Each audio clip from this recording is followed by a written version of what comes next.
ঢাকা দক্ষিণ সিটি কর্পোরেশনের মেয়র হিসেবে বিএনপি নেতা ইশরাক হোসেনকে শপথ পড়ানোর দাবিতে রাজধানীর মৎস্য ভবন থেকে শিল্পকলা একাডেমি পর্যন্ত অবস্থান নিয়েছেন ইশরাক হোসেনের কর্মীরা।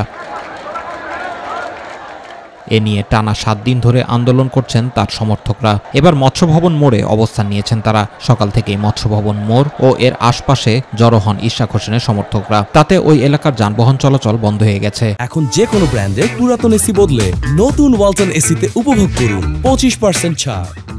আসিফ মাহমুদকে পদত্যাগ করতে হবে, নতুবা তার গতি ছাড়তে হবে এবং হাইকোর্টের রায়ের প্রতি আমাদের শ্রদ্ধাশীল আছে। আমার মনে করে হাইকোর্ট জনগণের পালস বুঝে রায় দিবে। এই গণজাগরণ, এই গণ স্ফুলিঙ্গ কি হয় সেটা বলা যায় না, কি হতে পারে সামনে। আমি মনে করি এই সরকার অবৈধ। একটি সুন্দর নির্বাচন হতে হলে একটি সুন্দর সরকার দরকার, একটি জনগণের ম্যান্ডেটের সরকার দরকার। যতক্ষণ পর্যন্ত জনগণের ম্যান্ডেট সরকার এই দেশে প্রতিষ্ঠিত না হবে, এই দেশ শান্ত হবে না। মৎস্য ভবন ছাড়াও ঢাকা দক্ষিণ সিটির প্রধান কার্যালয় নগর ভবনের সামনেও ইশরাকের পক্ষে বিক্ষোভ হচ্ছে। সেখানকার কর্মসূচিতে অংশ নিয়েছেন সিটি কর্পোরেশনের কর্মচারীরা।